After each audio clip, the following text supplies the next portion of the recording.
Hello friends, welcome to Darsha சமையல். இன்றைக்கி mutton பிரியாணிக்கே tough கொடுக்குற மாதிரி சூப்பரான ஒரு ரெசிபி தான் செய்ய போகிறோம். கறிவலா பிரியாணி. கல்யாண வீடுகளில் இப்போலாம் ரொம்ப ஃபேமஸாக இருக்குது இந்த கறிவலா பிரியாணி. இதை இவ்வளோ ஃபேமஸ் ஆக்குனது வேறு யாரும் இல்லை, நம்ம மாதம்பட்டி ரங்கராஜன் சார் தான். மட்டன் பீஸை விட நல்ல ஜூஸியாக, நல்ல ஃப்ளஷியாக, உதிரி உதிரியான ஒரு சூப்பரான பிரியாணி எப்படி செய்கிறதுன்னு பார்க்கலாம். பிரியாணி நல்ல உதிரி உதிரியாக வரதுக்கு இம்பார்ட்டண்ட்டான டிப்ஸ் நிறைய ஷேர் பண்ணியிருக்கேன்.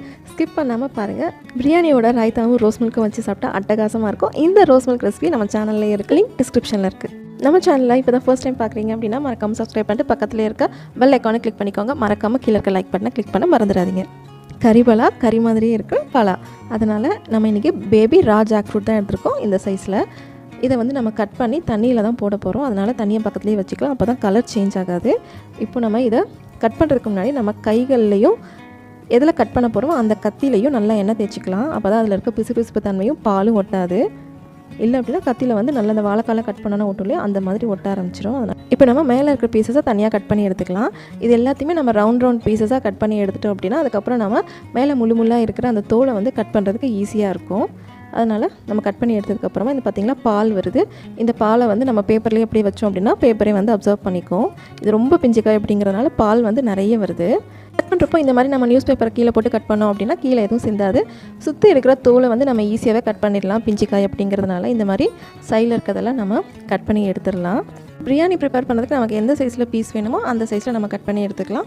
நான் கொஞ்சம் மீடியம் சைஸை விட கொஞ்சம் பெரிய சைஸாகவே கட் பண்ணி எடுத்துருக்கேன். இதை கட் பண்ணி உடனே தண்ணியில் போட்டோம் அப்படின்னா கலர் சேஞ்ச் ஆகாது. இல்லை அப்படின்னா ரொம்ப கருப்பாக சேஞ்ச் ஆகிடும். இது ஒரு 4-5 தடவை நல்லா வாஷ் பண்ணிவிட்டு நம்ம தேவையான அளவு உப்பு, கொஞ்சமாக மஞ்சள் பொடி சேர்த்து ஒரு 2 விசிலுக்கு வேக வச்சு எடுத்துக்கிட்டோம் அப்படின்னா எக்ஸாக்டாக நமக்கு மட்டன் வந்து எப்படி சாஃப்டாக வருமோ அதே மாதிரி நல்லா சாஃப்டான பீசஸாக நமக்கு கிடைக்கும். இது வெந்துட்டுருக்கட்டும். இன்றைக்கி நம்ம பிரியாணி பாஸ்மதி அரிசியில் தான் செய்ய போகிறோம். சீரக சம்பா அரிசியில் செஞ்சாலும் டேஸ்ட்டு சூப்பராக இருக்கும். பிரியாணி உதிரி உதிரியாக வரதுக்கு ஃபர்ஸ்ட்டு ஸ்டெப் அரிசியை வந்து நல்லா ஸ்டார்ச் இல்லாமல் கழுவணும். ஸ்டார்ச் அப்படின்னா நம்ம அரிசியை கழுவுறப்போ நல்லா வெள்ளையாக வருது இல்லையா, இந்த மாதிரி வராத அளவுக்கு நம்ம நல்லா அரிசியை கழுவி எடுத்துக்கணும். ஒரு 4-5 தடவை நல்லா அலசினாவே போதும். இந்த வெள்ளையாக வர அந்த ஸ்டார்ச் கண்டென்ட் வந்து ஃபுல்லாக அரிசியிலேருந்து போயிடும். அப்படி நம்ம பண்ணுறப்போ நம்ம அரிசி வந்து நல்ல உதிரி உதிரியாக வரும். அந்த ஸ்டிக்கி கன்சிஸ்டன்சி நம்ம அரிசியில் இருக்காது. பிரியாணி பண்ணுறப்போ நல்லா டேஸ்ட்டாக இருக்கும். இப்போ பார்த்திங்கன்னா தண்ணி ஊற்றுறப்போ அந்த வெள்ளையாக வரல, இந்த மாதிரி இருக்கணும். இது ஒரு தேவையான அளவு தண்ணி ஊற்றி ஒரு 15 நிமிஷம் நல்லா ஊற வச்சிடலாம். இப்போ நம்ம பலாக்காய் வேக வச்சுருந்தாலே 2 விசில் விட்டு ரெடியாகி வந்துருச்சு. பீசஸில் நல்லா சாஃப்டாக வெந்திருக்கு. பார்த்திங்களா, நல்லா சாஃப்டாக இருக்குது. தொட்டோன்னே அப்படியே உதிரியாக வருது. இது அப்படியே அந்த சுட்டை நம்ம க்ளோஸ் பண்ணி வச்சிடலாம். இப்போ பிரியாணி ப்ரிப்பேர் பண்ண ஆரம்பிச்சிடலாம். நல்ல பிரியாணிக்கு நெய், எண்ணெய் ரெண்டுமே ரொம்ப இம்பார்ட்டண்ட். நெய் வந்து நமக்கு அரிசி கொஞ்சம் ஸ்டிக்கியாக இருக்கிறதுக்கு ஹெல்ப் பண்ணும். எண்ணெய் வந்து நல்லா உதிரியாக பிரியாணி வரதுக்கு ஹெல்ப் பண்ணும். அதனால் நீங்கள் எப்போ எண்ணெய் நெய் சேர்த்தாலும் 2 பாதி அளவு இருக்கிற மாதிரி சேர்த்துக்கோங்க. இப்போ ஸ்பைசஸ் சேர்த்துடலாம். பிரிஞ்சி இலை, பட்டை, கிராம்பு, அன்னாச்சிப்பூ, கடற்பாசி, ஏலக்காய் எல்லாத்தையும் சேர்த்துடலாம். எல்லாத்தையும் சேர்த்துட்டு ஒரு 10 செகண்ட்ஸ் மட்டும் நல்லா வதக்கி விட்டுக்கலாம். ஒரு 2 பெரிய சைஸ் வெங்காயத்தை நல்ல மெலிசாக ஸ்லைசஸாக கட் பண்ணி வச்சுருக்கேன். அதையும் சேர்த்து நல்லா வதக்கிக்கலாம். ஒரு டேஸ்டியான பிரியாணி கலவையை வெங்காயம் நல்லா வதங்கி வரணும். வெங்காயம் நல்லா வதங்கி கிறிஸ்டல் கலரில் சேஞ்ச் ஆகி இப்போது நல்லா கோல்டன் ப்ரௌன் கலரில் சேஞ்ச் ஆக ஆரம்பிச்சிருச்சு. இந்த ஸ்டேஜ் வந்ததுக்கப்புறமா நம்ம இஞ்சி பூண்டு விழுது சேர்த்துடலாம். ஒரு நல்ல பிரியாணிக்கு இஞ்சி பூண்டு ரேஷியோ கண்டிப்பாக இம்பார்ட்டண்ட். நான் 2 டேபிள் ஸ்பூன் அளவுக்கு இஞ்சி பூண்டு விழுது இதில் சேர்த்துருக்கேன். நார்மலாக நம்ம குருமா இதுக்கெல்லாம் இஞ்சி பூண்டு விழுது சேர்க்கறத விட கொஞ்சம் எக்ஸ்ட்ராவாக நம்ம பிரியாணிக்கு சேர்த்தோம் அப்படின்னா தான் பிரியாணி டேஸ்ட்டு சூப்பராக இருக்கும். பச்சை வாசனை போகிற அளவுக்கு இஞ்சி பூண்டு விழுது நல்லா வதக்கி விட்டதுக்கப்புறமா இப்போ பிரியாணிக்கு நல்ல கலர் கொடுக்கறதுக்காக இந்த ஸ்டேஜில் நல்ல மலை மாதிரி 1 டேபிள் ஸ்பூன் மிளகாய் பொடி சேர்த்துக்கலாம்.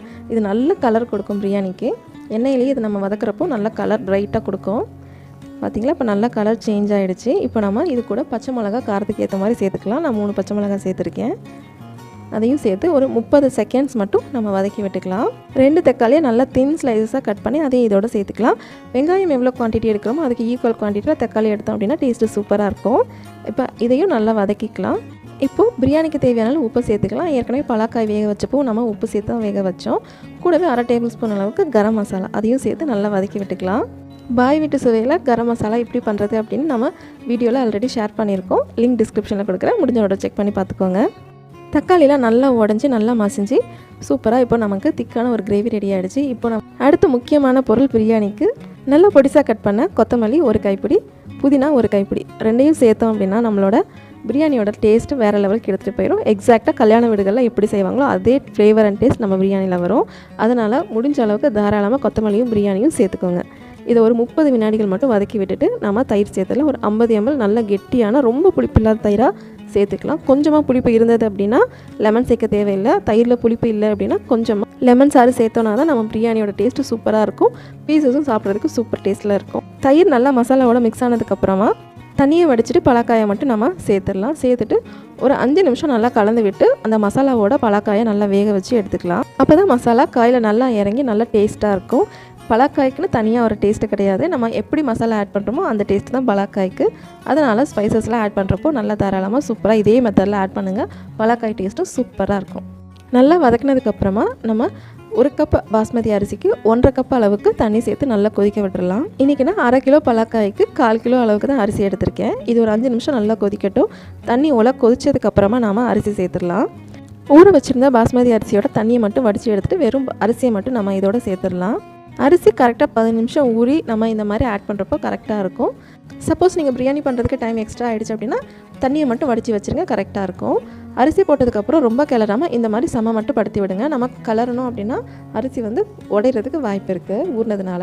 இந்த மாதிரி நல்லா மட்டைப்படுத்திட்டு ஒரு தட்டை வச்சு நம்ம மூடி வச்சிடலாம். கொஞ்சம் நேரம் கொதிக்கட்டும். அரிசியும் தண்ணியும் ஒரே சம அளவில் வரட்டும். இப்போ பார்த்தீங்கன்னா ஒரு 5 நிமிஷம் கழிச்சு அரிசியும் தண்ணியும் சம அளவில் வந்துருச்சு. நம்ம ஸ்டார்டிங்கில் வச்சுருந்த கிண்ணத்தில் மிச்சம் தண்ணி அதையும் ஊற்றிட்டு இப்போ முக்கியமான ஸ்டேஜ் நம்ம பிரியாணிக்கு ஃப்ளேவர் கொடுக்க போகிறது. இன்றைக்கி நான் காஞ்ச பன்னீர் ரோஜா இதழ்களை ஆட் பண்ணியிருக்கேன். இதுக்கு பதிலாக ரோஸ் வாட்டர் ஆட் பண்ணலாம். கெவரா வாட்டர்னு ஒரு தண்ணி இருக்கும், அதை ஆட் பண்ணலாம். இல்லை அப்படின்னா நம்ம குங்குமப்பூவை பால்லையோ தண்ணியிலையோ நல்லா கலந்து அந்த கலர் அதையும் ஆட் பண்ணலாம். இது எல்லாமே பிரியாணிக்கு எக்ஸ்ட்ரா ஃப்ளேவர் தரக்கூடியது. நல்ல ஹோட்டலில் இந்த மாதிரி லாஸ்ட்டாக ஃபைனலில் ஆட் பண்ணுறப்போ அந்த பிரியாணியோட டேஸ்ட் ரொம்ப என்ஹான்ஸ் பண்ணி கொடுக்கும். வித்தியாசமாக இருக்கே, நல்ல டேஸ்ட்டாக இருக்கேன்னு நம்ம சொல்கிறது எல்லாமே இந்த ஒரு ரீசனுக்காக தான். இப்போ நம்ம வாழையில போட்டு மேலே தட்டை வச்சு மூடி மேலே தம்முக்காக வெயிட்டான பாத்திரத்தை வச்சாச்சு. 15 நிமிஷம் அப்படியே லோ ஃப்ளேம்லேயே குக் ஆகட்டும். இதே நம்ம குக்கரில் செய்கிற மாதிரி இருந்தால் 10 நிமிஷம் குக் பண்ணால் கரெக்டாக இருக்கும். குக் பண்ணி ஒரு 5 நிமிஷத்துலேருந்து 10 நிமிஷம் அப்படியே விட்டுருங்க. விட்டுட்டு அதுக்கப்புறம் எடுத்தோன்னா கரெக்டாக இருக்கும், செட் ஆகிருக்கும். பிரேக்கிங் த பிரியாணி ப்ராசஸ்க்கு வந்துட்டோம். கம வீடே தூக்குற அளவுக்கு ஒரு வாசனை. பார்த்திங்களா, மேலெல்லாம் அரிசி நல்லா நெட்டுக்கு தான் நின்றுட்டுருக்கு. இந்த மாதிரி இருந்தால் நம்ம பிரியாணி உதிரி உதிரியாக வர்றதுக்கு 100% சான்சஸ். பர்ஃபெக்டாக வந்துடுச்சு, நல்ல உதிரி உதிரியாக.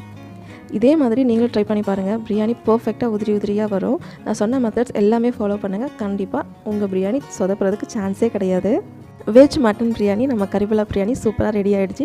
காஷன், பிரியாணியை நல்லா ஆறுனதுக்கப்புறம் சாப்பிடுங்க. அப்போ தான் டேஸ்ட்டு சூப்பர் அல்டிமேட்டாக இருக்கும். கண்டிப்பாக ட்ரை பண்ணி பாருங்கள். டேஸ்ட் எப்படி இருந்தது மறக்காமல் கமெண்ட்டில் சொல்லுங்கள். இன்னும் ஒரு இன்ட்ரெஸ்டிங்கான சூப்பர் டூப்பர் ரெசிபியோட உங்களை சந்திக்கிறேன். அன்டில் தென் பாய், டேக் கேர்.